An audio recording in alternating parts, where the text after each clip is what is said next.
Hello, hello, hello. What's up, guys? Um, I'm actually using a microphone today, so we're going to see how this sounds. Hopefully, this audio is a little bit better than what you guys normally hear. So we're just going to test it out and see what happens. As you guys probably know, I really don't edit my videos all that much. I kind of record them and I just post them on YouTube. I think just being genuine, being who I am, is kind of the best way to kind of go about everything. So, what do I we whoa, wow. English is hard. What are we going to talk about today? Today is something that I'm pretty sure I've talked about before. If I haven't talked about it on this YouTube channel, I've talked about it in another one, which is real estate with Frank and Phil, or real estate 101 with Frank and Phil, maybe. But I want to talk about teams and being a solo agent. So the reason I really want to talk about this today is because I just had an opportunity to be on another team than the one I'm on. And when I first joined real estate, when I first became an agent, excuse me, I never wanted to be on a team. I did not want to be on a team whatsoever. Don't lick the microphone, bud. Stop that. I'm sorry. You guys just heard a bunch of sniffing. Um, but I never wanted to be on a team. I always wanted to do everything by myself. And the reason being was that I didn't want to have a job where I'm working under someone else and I disagree with them on something, or I have a better idea or a different way of doing something that's better for me. Sometimes maybe things in the workplace don't necessarily work for you, and you're more efficient at doing something a different way, but your boss wants you to do it their way because they are more efficient at doing it that way. And you're like, well, if I do it this way, I'm better at it this way, so let me do it that way. And you just start butting heads and stuff like that. So I didn't want to ever be in that situation again. And being a solo agent, the only thing you have to do is whatever your brokerage asks you, which is basically file the correct paperwork. You know, file the right paperwork and you're fine. They're not going to care about anything else. Otherwise, do what you want to do and do it the way you want to do it. So fast forward a few months, got the opportunity to join a team, and I thought, you know what? I can use some more leads, and I know the people on this team. I like the people on this team, and I trust the CEO, I guess you would say, of the team, the woman that created it. Um, I trusted her. I knew her advice. If she told me to do something, I was going to do it.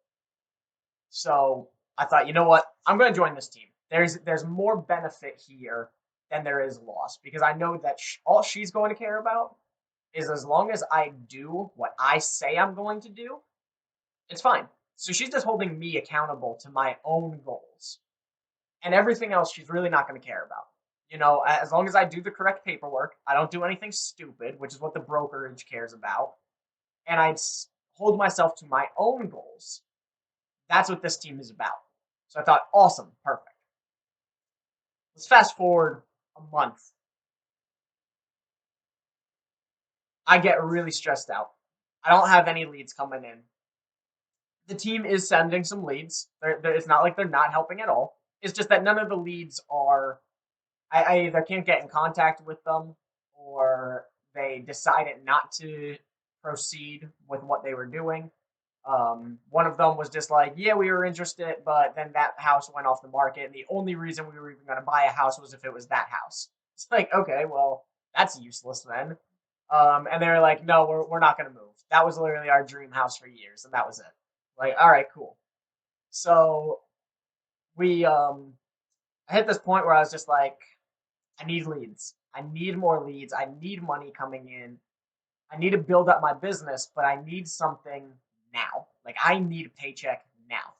Now what's funny is I've talked about it in other videos before. My wife has a great job where I don't need money to survive. Um, I need money to feel like I'm doing something in my relationship. Like, yeah, I clean the house once in a while. I cook food. I take care of the dogs.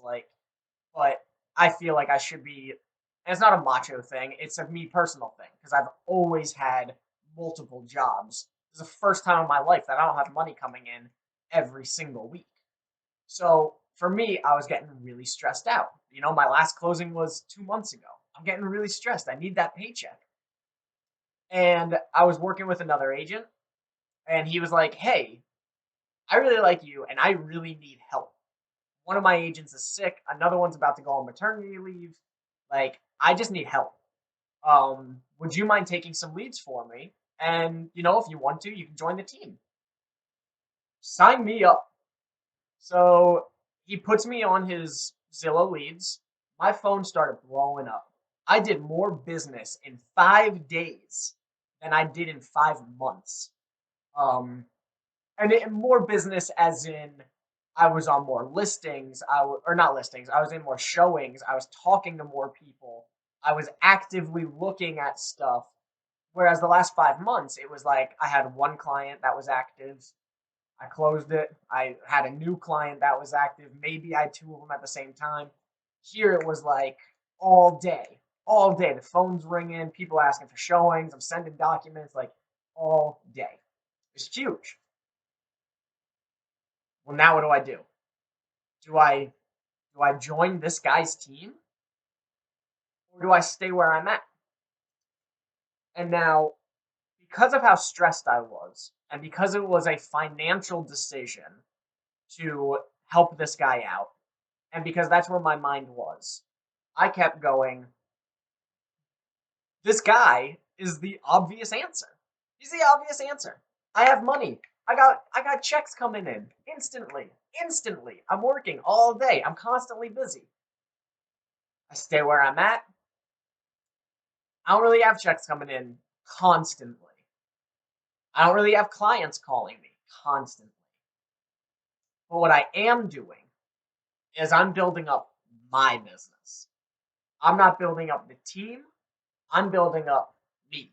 I'm building up Phil Marzen real estate. Okay. On this other guy, it's the team that is growing.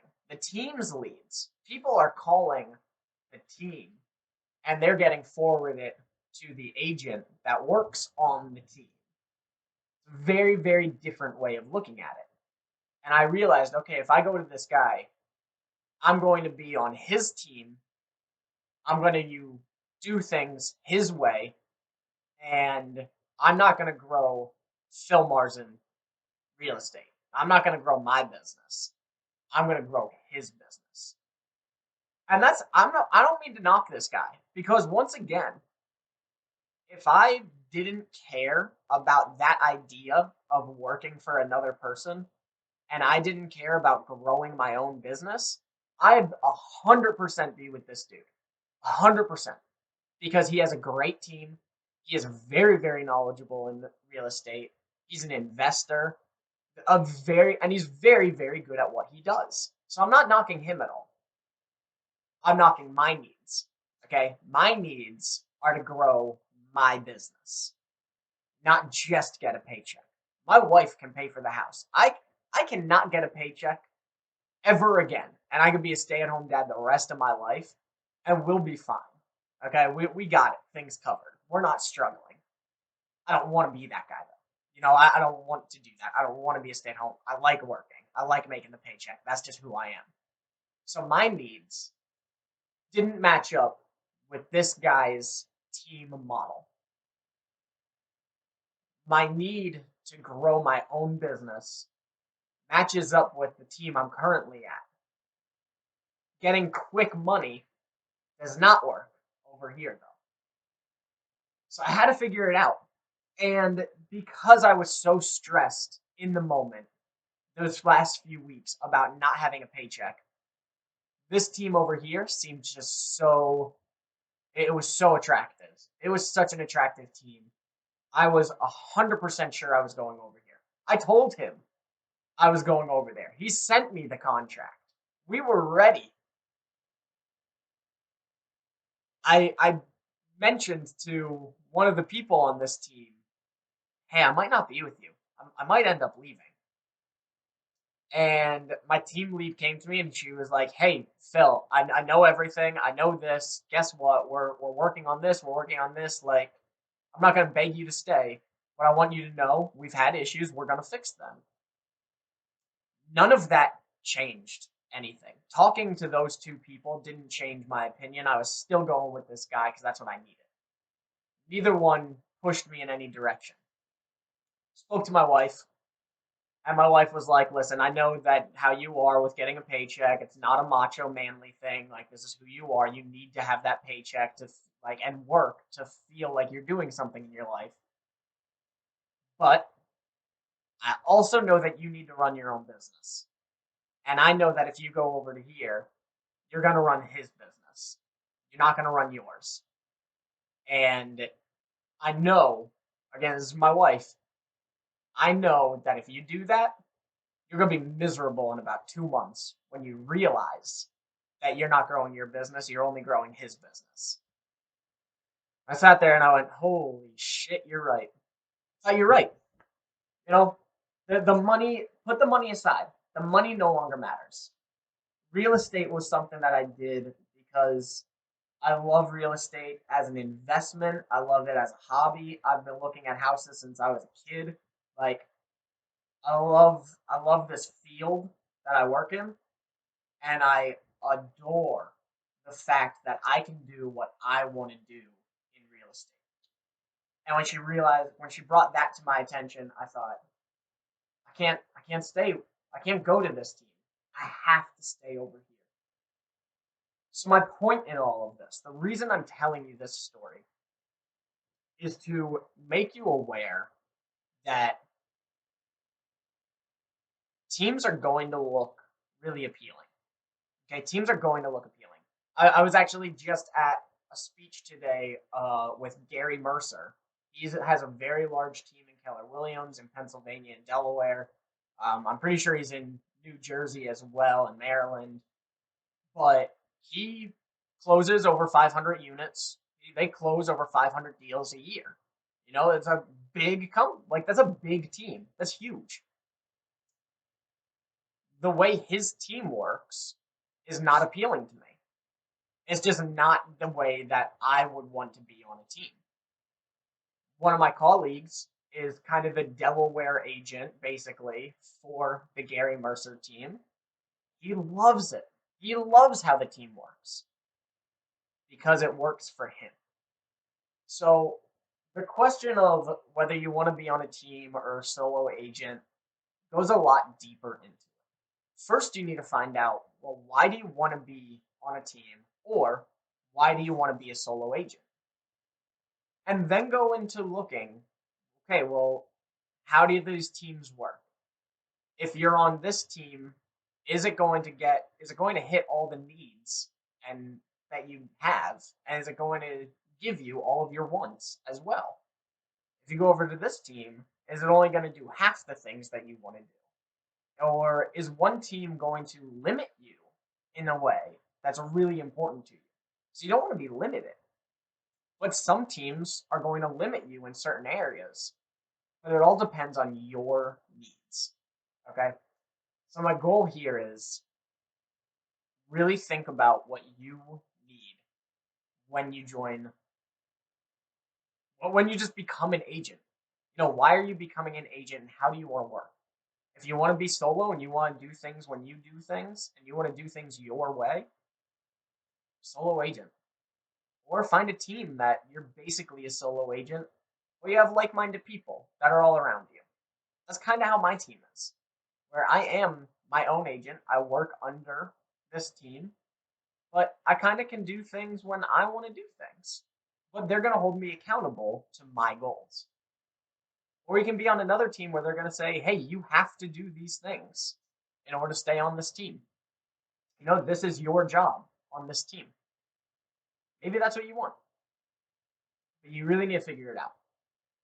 I've now been at the point where I 100% wanted to be a solo agent for the reason I told you. I found a team where it gave me benefits and I could still be my own person. And I found a team where it could give me the money, it could give me the leads, it could give me the work, but I couldn't be myself. And that team just didn't work for me personally. I explained it to other agents that aren't in the area where I was like, listen, I don't know what to do. This one sounds great. This one sounds great. They both help me in different ways. And they're like, yo, dude, take the money. Like, go do the work. Go towards this team that is giving you money right now. Make a ton of money in the next 2 years, and then go branch off and restart. I was like, I don't want to do that. I'm already restarting. I don't want to restart twice. But just before you make a decision, find out what you want to do. Because that was the other thing. I just joined a team, and I was about to leave a team. That hurt my reputation. You know, that'd make me seem like a jerk. You definitely don't want to hurt your reputation here in real estate. So, bottom line, when you think about being a solo agent or being on a team, you really need to think about the team itself, the team structure, what your needs are. Once you figure that out, now you can keep going with that conversation, and now you can keep digging into what team is the best for you. With that, I'm out. Thanks for looking at the dollhouse. My wife is going to redo that. Again, I really hope that this is helpful. I've actually had a subscriber text me one day and was just like, yo, dude, I've loved your videos. Like, you've really helped out in a lot of things. I had a question for you. And we kind of brainstormed about a few things. He messaged me the other day as well. Cool, dude. People are welcome to do that. You know, you guys are welcome to hit me up with questions, whether you email me, text me. You know, my actual phone number is out there. My email address is out there. Feel free to message me. If these help, awesome. If not, let me know. Let me know what I could do better to make these videos more helpful, or what topics you want to talk about. If you have a serious question, I'll make an entire video on it, and I'll try to help you through it. I've been there. I've been an agent for a year now, so if you are a brand new agent, I've been where you are. I've walked in those shoes. It's definitely hard. You have a million questions, and there's a lot of stuff that I still don't know. There's a lot of stuff that I've been agent for 5 years and they still don't know certain things. So you're constantly learning in this field. But seriously, like, subscribe, let me know how I can be better. Ask me the questions you want to ask me. I'd love to help you guys out. All right, with that, I'm out of here. Have a good one, guys.